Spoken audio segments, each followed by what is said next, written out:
JB, talk a little about the atmosphere last game against Virginia. Obviously a big win for you guys. You're staying focused, but how was that atmosphere to come out and play, beat a ranked team? Yeah, the atmosphere was great. Big shout out to the zoo. They really showed up, really gave us the energy that we needed, throughout the course of that game. So it was, definitely big that, our fans was in the building to support us. Maybe you guys were down at halftime against each North Carolina and Virginia. For you guys to come back and find ways to win in each of those games, what does that say not only about Coach Capel and the staff, but about just the resilience level of the team? Yeah, I would say we have a resilient group. We're staying even keel regardless if we're up or down, understanding that the game is not over and that nobody remembers the score at halftime. That's what we tell ourselves at halftime, is that, we have another half to, play our best basketball and to continue to fight. JB, looking at your backcourt, I mean, the four guys who are, in their final season, do you guys have like a special bond? I mean, all of you have such unique journeys on how you got to this point. Do you have a bond with, that difference in road and now how you're all kind of collectively playing together to win? Yeah, I would say our bond is unique. It's genuine. It started in the summer, all of us getting together, working out in our individual sessions, and then getting together off the court, just trying to build that bond. And we started talking about, how we could, play off one another within the system and, make each other better, and we've been able to do that.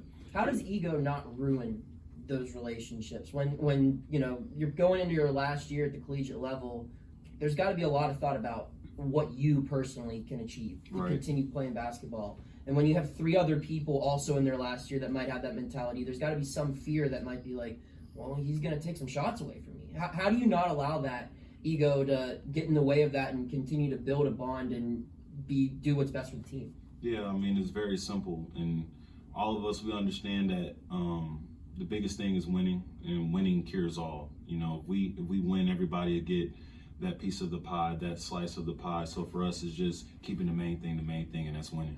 JB, there's points where pretty much every team will find some momentum throughout the season, and however long it lasts, it kind of affects the outcome and the result of the season. But for you guys to catch it early, how important is that, and especially building up in this run that you're in with conference play starting? Yeah, I would just say for us, we're just trying to get better each and every day. We've had 2 big wins, but for us, it's about not getting complacent, understanding that we have another tremendous opportunity this weekend against Clemson, and we're just, trying to lock in on that. Against UNC, Virginia, Syracuse, each of those came down to last minute stuff that you guys had to do, and all those teams were applying pressure on you guys on the inbounds, but you guys found ways to win those games and win those moments. Have you all looked at those and found like, hey, we have to improve to be even sharper in those moments at all? Is that something that you guys have focused at all?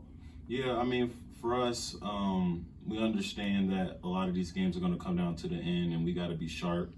And Coach has done a great job of putting us in late game scenarios in practice that help prepare us.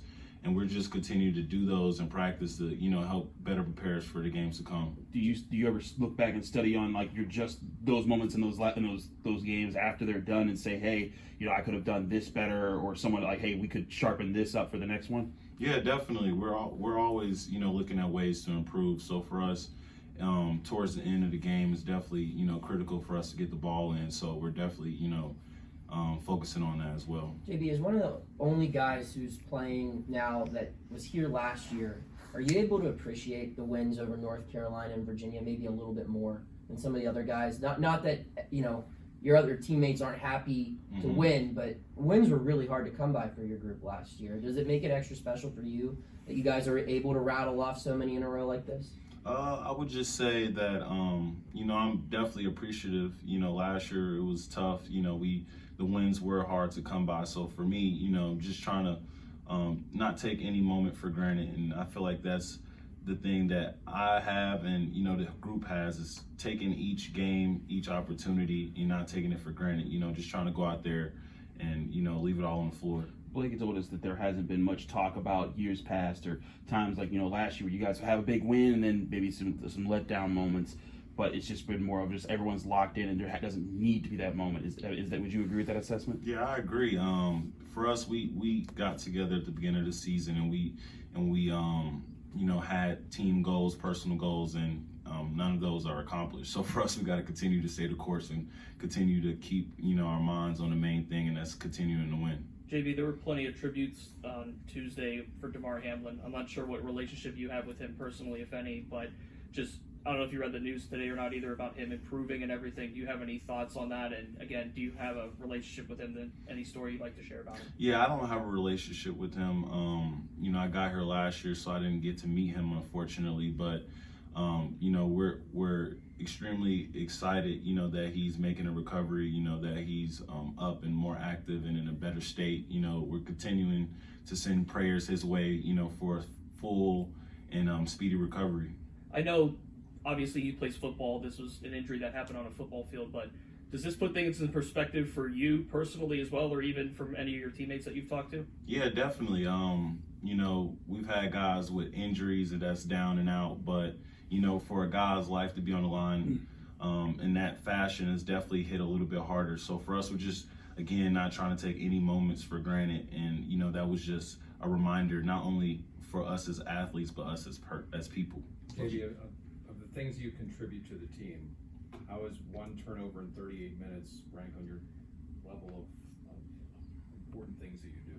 Yeah, I would say it's important, me having the ball in my hands as much as I do, just trying to get better at taking care of the basketball. It definitely helps our team, gets us more into our sets and allows us, to have more shot attempts as compared to, 4 or 5 turnovers, so that's definitely a point of emphasis and something I'm holding myself accountable for. Yeah, I understand it's really early in the season still to even be thinking about this, but with the way your schedule's lining up and where you're at in the standings now, do you think this team is capable of winning a regular season ACC title? Is that something you guys strive to do when you see yourself off to this start and at the top of the standings? Is that something you guys talk about, like, hey, we could win the ACC in the regular season here if we keep playing well like this? Yeah, that's not in the midst of our conversations. Our conversations is on a day-to-day basis. How can we get better each and every day? We'll let everything else do the talking, but as far as any thoughts like that, it's just about us getting better each and every day. The wins will result in what we want as a team. So for us, we just got to continue to lock in. Jeff often talks to us about being consumed with winning and talking about how you guys being consumed with winning. He seems to use it about a lot of you guys. Mm-hmm. Is that something he says to you all a lot? And what does the phrase "consumed with winning" mean when you hear it from him? Yeah, consumed with winning. It simply means to, be locked in and locked in and focused on everything that you can do to result in winning, whether that's a rebound, taking charges, cheering on a teammate, whatever the case may be. Everybody's roles change each and every night. So for us, it's about just doing whatever you can. Jamarius, can you talk a little bit about what halftime is like for you guys? Because these second half comebacks haven't just been a feature of the past 2 games. It's something you guys have done a lot this season. Yeah, halftime is a time for us to reflect, see what's been working, see what's not, what hasn't been working for us, lock in a little bit more on a scouting report, and for us, we've just been able to get in the locker room, get connected and, have that open dialogue about how we want to attack in the second half. How can that much change occur, though? I mean, there's not, more than 15, 20 minutes till you're back out there on the court. How can so much change occur in that little amount of time? Is it just really everyone's that locked in? Yeah, it just comes down to us being locked in and us continuing to fight. Coach preaches that to us to continue to fight regardless if we're up or down.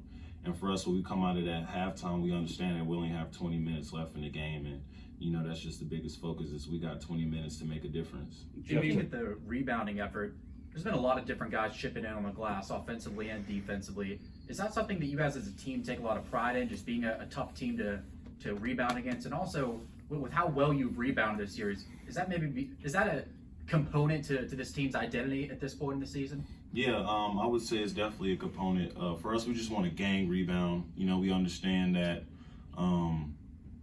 Fatty does a good job, battling down there in the paint. And if he can't, get the rebound, that is our job as guards to get down there and do the dirty work as well. So, some nights you'll see Greg get 8, 9, 10 rebounds.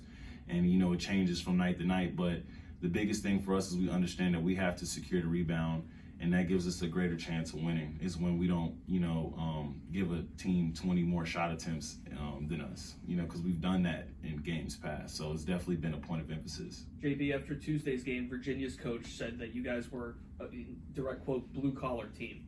Is that something you guys embrace, and talking not just about the rebounding, but is that something that you guys kind of mold your games after, that kind of mentality?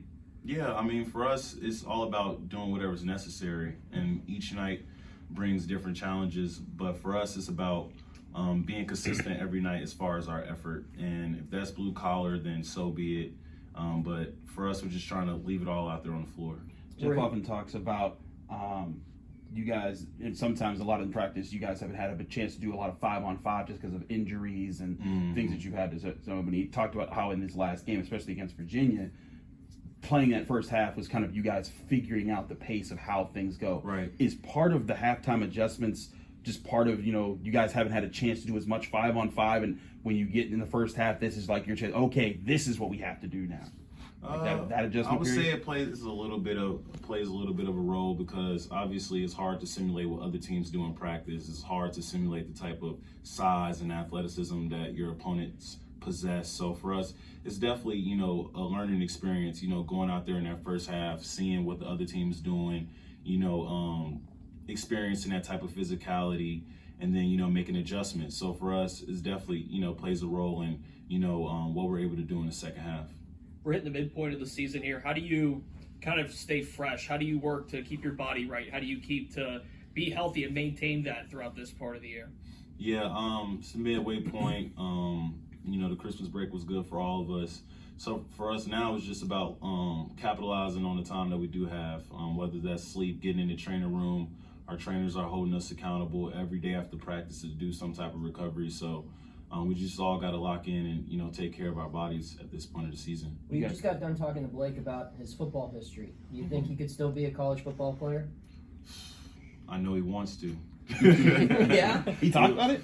He loves football. I mean, he's a diehard football fan. He's a guy that lives in the locker room. He puts different games on all 3 TVs, and he'll stay there all night. So I will say he loves football as equally as he loves basketball. Does he ever pull up his own highlight film or something to try to flex? No, I never seen his highlight film, but I did see him with a football the other day. So Does he still have hands? I wouldn't know. I wouldn't know. No? I wouldn't know. Okay. He still has hands. Okay. We saw them a couple minutes ago. Did you play football or anything else? Nah, middle school. So as far as I got. Gotcha. Same. All right. Thanks, guys.